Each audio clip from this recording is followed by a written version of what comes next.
r/AskReddit. Mental health professionals of Reddit. What is the saddest case of wow, this person really fucked up because of how they were treated during their childhood you have ever come across? Had a kid show up in my office saying he had not eaten all day. He missed his bus and just seemed to not want to leave. I called home and mom was not answering. The parents were divorced, so I called dad. It was about 8 PM by this point. Dad answers and is obviously drunk off of his ass at a bar. I heard the noise and music. I explained the situation and the dad says he will get someone to drive him to come pick him up. He never showed up. About 10 PM on a Tuesday or some shit now. So I call the police and their assist. Learned that the mother had overdosed on heroin and was found dead in the house. The father never showed up and I was told he never tried to be a part of the kid's life. This kid had some terrible facial disfiguration from birth due to the mother using drugs and drinking during pregnancy.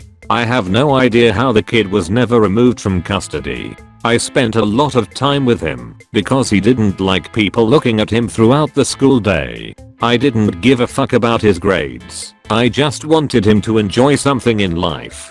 We would watch old WWF clips because he loved wrestling. He's dead now. Killed himself. I switched careers after I heard that. Fucked me up. I tried to help. Edit. Thanks y'all. I hate thinking about it sometimes, but I love thinking about some stupid little moments with them. While doing my psych clinicals over 20 years ago, we had this poor patient that was so abused as child. This took place in the 70s. Her father had a casket at his house. I can't remember if he worked at a funeral home or how he ended up with a casket. He drilled a hole just big enough so a straw could go through it. He would put his daughter in there and close the lid and gave her a straw to put through the hole so she can breathe through the straw. He left her in there for extended of time. The poor girl was destroyed. As the psychotherapist was telling our group the story, our group were in tears. How can someone be this fucked up to do this to their own child? The poor girl is so messed up and cannot live a normal life due to all the trauma this has caused her. Edit. Many asked how she was destroyed. This abuse took place over her childhood till adulthood. In the 70s, child abuse was overlooked and often not believed by the child. Who would believe that a person would have a casket in their home? She was placed in a lockdown facility and as students, we never had her as a patient. The psychotherapist explained that she did not meet her milestones and acted as if she was in the wild in a way. She was probably oxygen deprived, that also affected her brain. The poor girl basically grew up throughout the years, being put in that dark airtight casket with a straw to breathe through. It was so long ago and cannot remember the details how she turned out other than she is in this locked facility and has trigger points that sets her off. Our clinical group was crying all day after hearing this case. This broke me and realized that I cannot ever be a psych nurse. I am sure she suffered other abuse. Most of the patients in the psych facility were from an abusive parents. The next population was drugs, alcohol and chemical imbalance. To be honest, I felt in my own mechanism. I shut down after hearing the casket and straw bit. I could not handle it and felt sick all day. Thank you for the gold star to the kind person. As a caveat, I do work in the medical industry, though not specifically mental health. This girl's mother was sexually abused as a child, so the parents were very overprotective. They wouldn't allow the girl to be alone with any males other than the father. No uncles, no cousins, no church trips, nothing. They could sleep over at friends' houses if the friend's mother was a single mom, and if that other mom took on transportation duties. The parents were also somewhat disengaged though, not to the point of neglect. Just distant, wouldn't play, wouldn't go the library, stay at home, and leave us alone while we watch TV kind of parents. Shut up or I'll give you something to cry about. Life isn't fair, get used to it. There were 3 neighbor kids all a little bit older, a boy a year older, and 2 girls about 4 and 6 years older. They had a single mom, and since the girl was 5 years old, they lived on the same street. The girl was encouraged to spend a lot of time there to get her out of the house and not to beg for dance lessons or to go to the park. There was no man at that house, but that single mom was not a good mom. She drank or used drugs and had a lot of men over, some of whom clearly had molested those kids. As a lot of older children or young teenagers do, they took out their pain of their molestation on this younger, smaller girl. It went on for 4 to 5 years. The little girl never told her parents because she had no reason to think they would care. She was pretty isolated other than her interaction with her molesters, and obviously she didn't understand what was happening when it started. Schools talked about stranger danger and adults touching you in your bathing suit spots, but nothing about older children of the same sex. Nothing about being forced to watch pornography or masturbate in front of people. Nothing about how it escalates from there into being touched or being pressured to have sex with their kid brother. Nothing about the coercion of a desperate lonely child hearing "do it or I won't be your friend anymore" from the only people they can spend time with. It was a really sad combination of disengaged yet overprotective parents. The girl ended up being bullied by classmates because she didn't know how to interact in a normal way. Was taken advantage of by a teacher in middle school, then abused in every way by a few boyfriends after that. Had a drug problem, got clean, but still couldn't seem to keep it together for more than a few years at a time before work or personal relationships would implode. Was eventually diagnosed with bipolar disorder. I'm not a mental health professional, but back in 2010, while I was a volunteer worker for a Brazilian NGO, sometimes they would send us to different locations and countries to support some project or to learn from it and apply the concept back to Brazil. One time I was sent to Chile to help out in a community project, and I was supposed to get my meals in an orphanage near there. But that orphanage was not a normal one. It was specific for kids that had been abused. At the beginning some of them were afraid of me. I'm a fat black guy. But after a while they got used to see me around. Before coming there, they explained all the details and how to behave, but nothing can actually prepare you for that. I saw a 7-year-old that was trying to seduce me because she was taught by her dad to act this way her whole life. I saw another that was constantly raped through her life and refused to smile cause her father always told her to smile while he was raping. One of them was completely silent and the staff didn't know exactly what happened to her. The list goes on, and it is depressing and morbid. I don't have a word powerful enough to describe what happened to those kids. And the worst part is that most of the things that happened to them was caused by their own parents. That was too fucked up. I was supposed to get my meals there for the whole month. I work with people with developmental disabilities. One dude was literally chained to a bed and sold as a sex slave as a child. He is totally mild-mannered, sweet, and chill, but if he feels nervous or threatened he hulks out. His group home had a vending machine in the basement, so the staff took him down there to get him a special snack that they didn't have in the kitchen. Being in the poorly lit basement sent him into PTSD hell, and he knocked that thing right over. Another time he was sitting on his bed, and staff was trying to put his shirt on him. The staff sort of hoisted himself up by putting his foot on the guy's bed, making himself loom over the client. Staff got his rib broken with a kick. Everyone's learned to be more cognizant of possible triggers, but you always have to be wary of setting off an episode. No one blames him though, and he is always so apologetic afterward. Almost heartbreakingly so. My career in with people with disabilities. In my career there has been rape, molestation, physical, psychological, and financial abuse. Stats say people with disabilities have a 70% plus chance of being abused. It is even higher with those unable to communicate. There was a recent case here in the States of a profoundly disabled woman having a full-term baby. Her care facility had no idea she was pregnant until she started having contractions. They found the rapist. Although I'm horrified with this, I'm saddened to say this was not the first incident. A co-worker's client turned up pregnant. She was raped on her way to get soda. Almost all of my agency's clients that were former state hospital inmates were sterilized. Some were molested. I also had a college friend with mild CP and mild delays who was also sterilized against her wishes. While working at a supported living agency, I met a 25-year-old man with ASD. He was discovered in his home. His parents locked him in a padded basement where he pooped and peed in a bucket. He had a TV, toys, art supplies, a trampoline and books. He had not been outside in 20 years nor even saw the rest of the house. No school, no education, no socialization. No one even knew he existed. I think city gas workers found him when there was a neighborhood evacuation. Not a mental health professional, but I helped out a local suicide hotline for a week by attending a few calls. I attended a call from a girl who wanted to kill herself because of her failed relationship. I tried to stick to the material I was trained with, but had to quickly throw it out when she started talking about her past. She mentioned how she was completely neglected by her biological parents. She talked about how she was molested when she was a child by her stepdad. She was even a rape victim, but never reported the crime due to shame.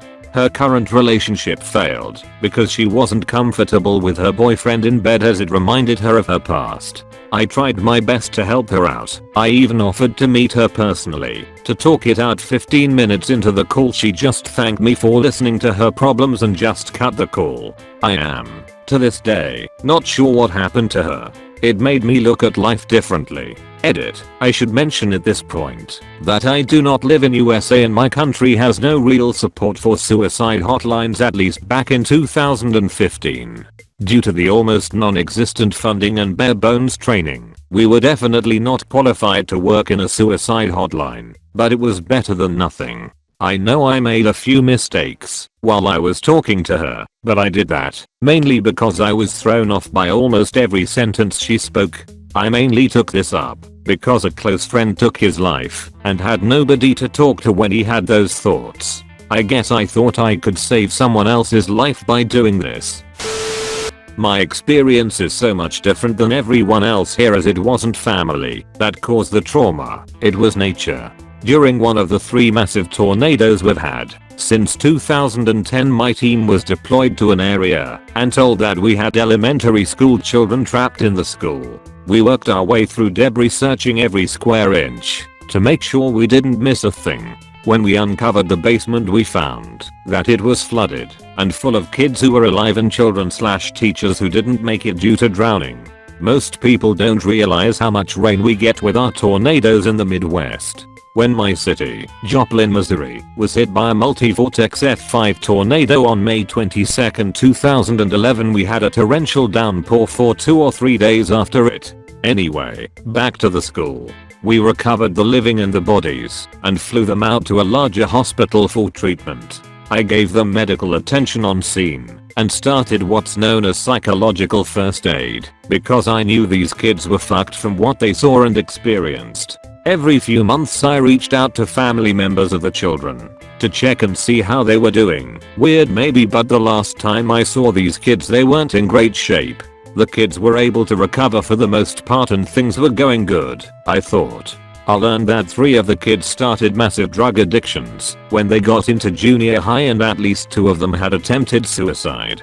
It tore me apart because I'm now a father myself and I saw what these kids experienced, all the while hoping they wouldn't be affected long term. I fear the future because these kids who are now in middle school and high school started doing some pretty horrible things to address the pain and nightmares they live daily. I honestly wish I could do more because these kids never had a chance and it was no one's fault. No one could have predicted what happened and what would happen. We learned a lot about tornadoes with this particular tornado, the tornado that hit my town, and the second tornado that hit the town the kids were in. We'll never again send kids to the hallway or basements because pop machines, water fountains etc. get sucked down the hallways. Kids get sucked out of hallways and basements fill with water during these events. I see these kids in my sleep. I see the people they've grown up to be, but somehow I still see the soaked, filthy children with tears running down their faces, blood soaking their clothes, and I can feel how tight they dug their nails into me as they hugged and held on for dear life, not wanting us to let them go because they were terrified that it would happen again.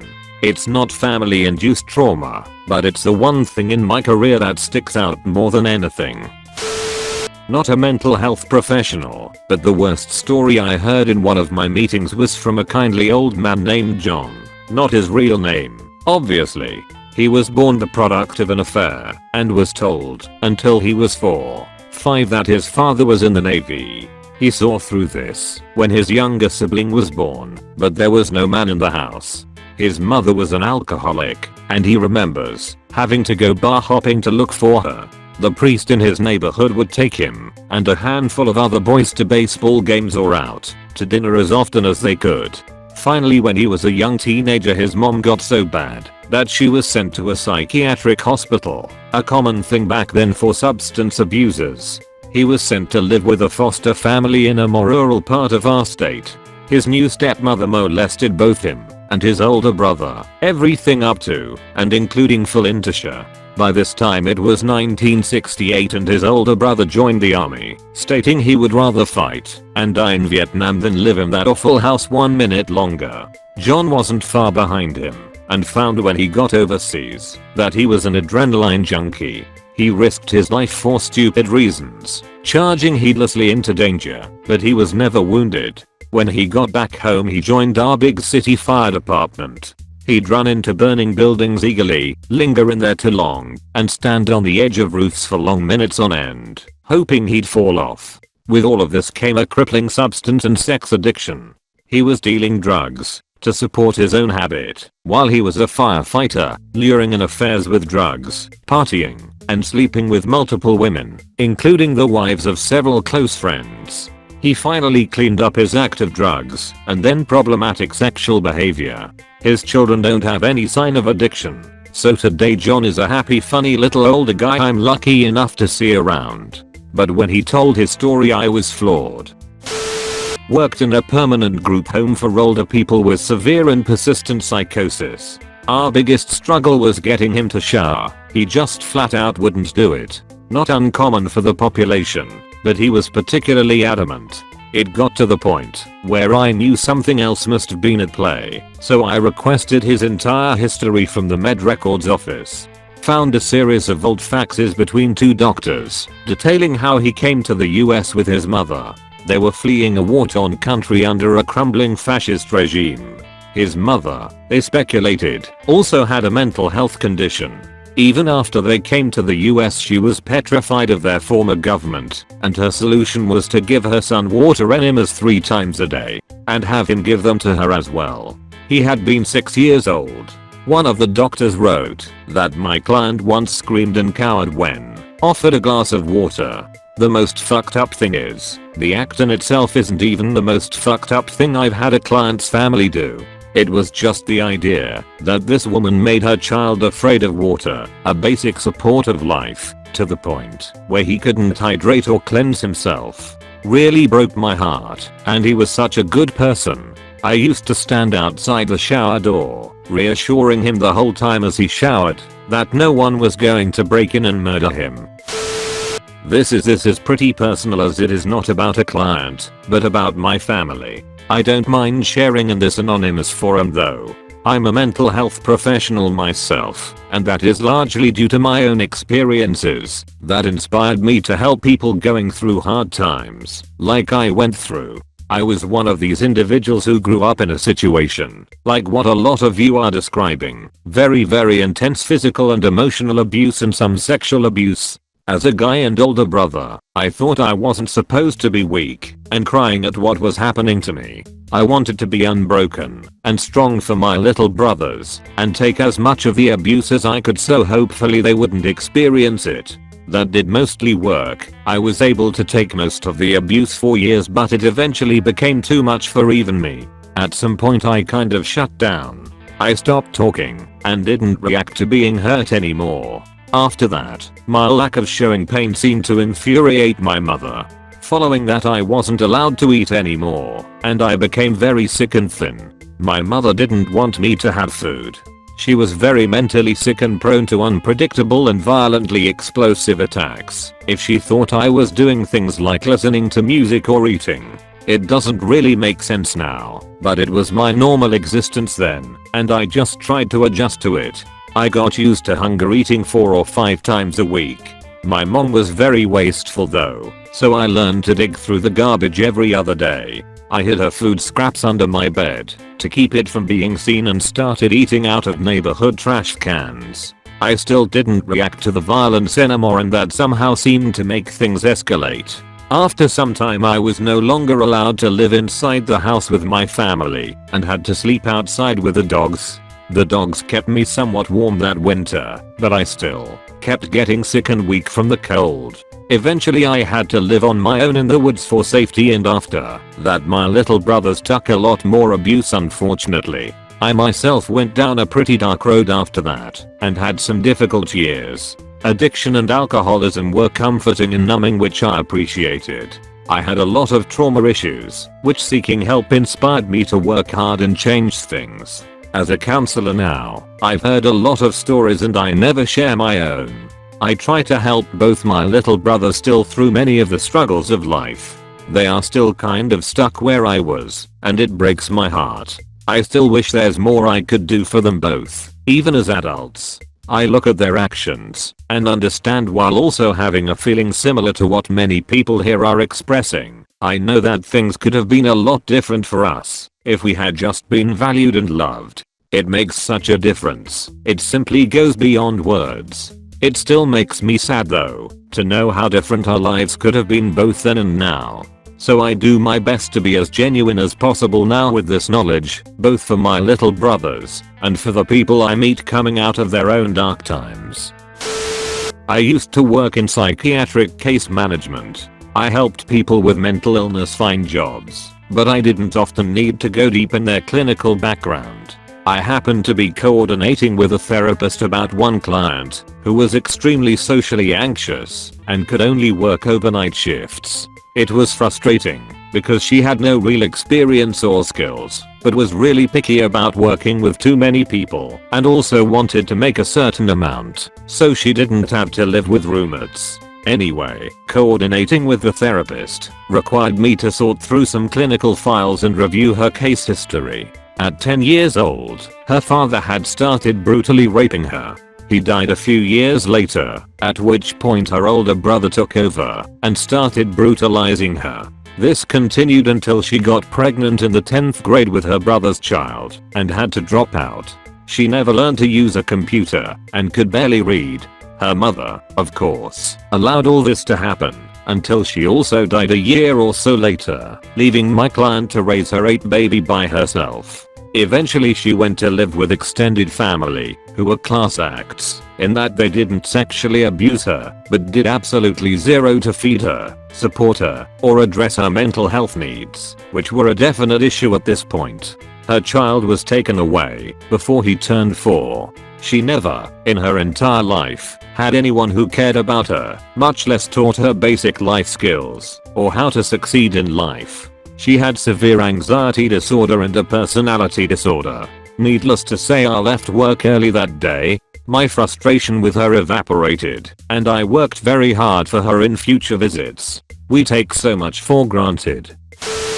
Not a mental health professional, but my former sister-in-law has exhibited some things that even a Psych 101 student would correctly diagnose. Her childhood consisted of her drunken military father never being home, and her drunken mom straight up abandoning the 3 kids to go cheat on her husband multiple times. They had an extremely nasty divorce. Her older sister had to raise her when her dad wasn't home. She's always had low self-esteem and quickly falls to using vices like weed, alcohol, and cigarettes to deal with her feelings. She got knocked up by my brother during a one-night stand that turned into marriage and 2 kids 5 years in, as she can't take the stable life anymore, and my brother was working hard to have a stable life. She stopped coming home from work one random week, and after a few weeks of being away, told my brother that she was leaving him. He wanted to work things out for the kids, but then it came out she was cheating on him, so he said good riddance. She then tried to get back with him multiple times, but only because she was broke. He said no every time without hesitation. They have joint custody of the kids, but she frequently shows disinterest in keeping them when it's not her time to keep them. During all of this, her older sister basically did the same thing. Ran away from her family and cheated on her husband. Their brother is stoner in his 30s who can't hold down a steady job.